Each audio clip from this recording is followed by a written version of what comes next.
We now return to Jack Benny on MeTV. As winter faded, spring burst upon the scene. The crocus were in the fields, the birds were in the trees, and the worm was still in my house. He wore my shirts, he wore my socks, he wore my sweater. My underwear didn't fit him, so he was ad-libbing from the stolen luggage.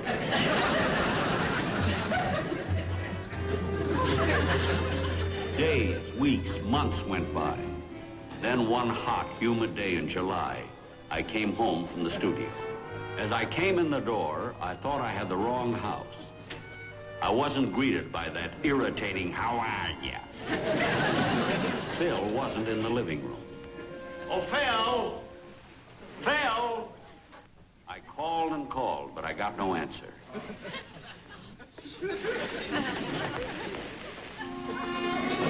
He was gone. Gone. I was so relieved.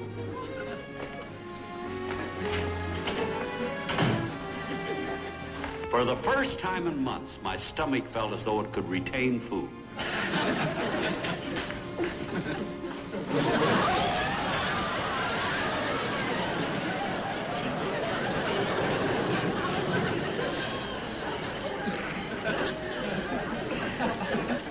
How are you? Close the door, will you, Jack? You're letting in all the hot air. What are you doing with those silly dark glasses? This silly light don't go out when you close the door. Gently, gently. For the next few days, I didn't go home at all. If this was good enough for Bernard Baruch, it was good enough for me. When I finally did go home, I could hardly believe my ears. Phil was on the phone, actually talking about a job. Well, you say it's all arranged with the entertainment director? Splendid. Now, what is it? 6 weeks on tour entertaining the troops. Wonderful. $200 a week. Swell. Thank you very much. Phil! Phil, you got a job. No, I got you a job.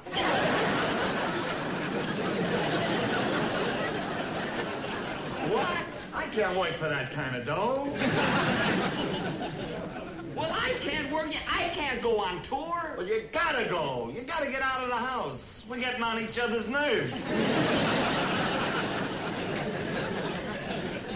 I don't know about us getting on each other's nerves, but I know you're getting on my nerves. You were only supposed to be here a couple of days. Jack, I haven't been here so long. Oh, no? When you first came here, you had hair.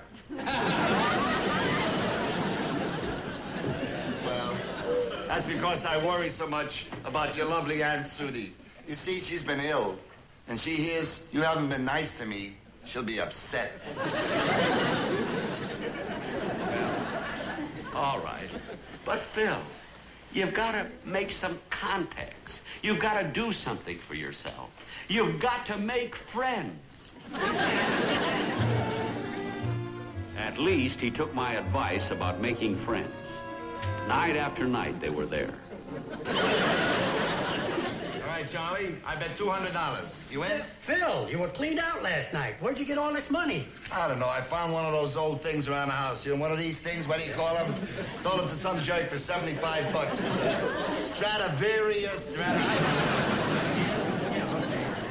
You in? Hey, Jack, get that door, will you? All right, I want, how many cards? 3. 3? Yeah. You? I'll take 3, all right? Good.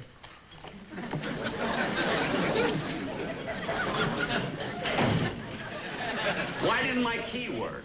I had the lock changed. Come on, Charlie.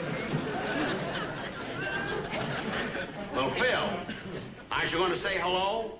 Hello, hello, hello. All right? Hello. Come on, will you? What, are we going to be here all day? You in? Okay. Is this the way to say hello to this lady? I never saw this lady before in my life. Now, what do you want? What? Will you? Will you? Don't sit there like a clown, will you? Oh, you never saw this lady in your life? No. Well, Phil, I have news for you. This lady is Aunt Sudie. Remember?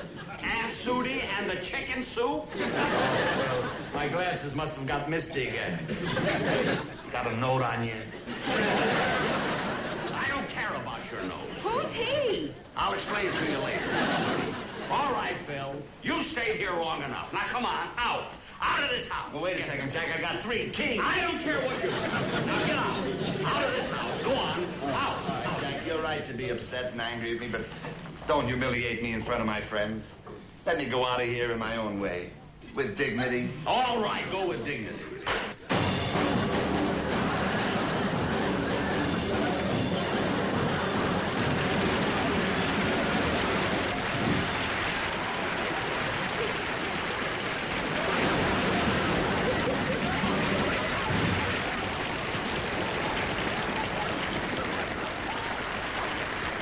And that was my introduction to Phil Silvers.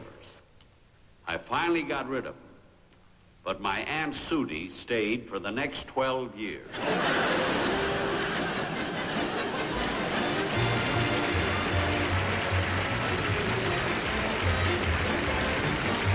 Jack will be back in just a moment, but first... Original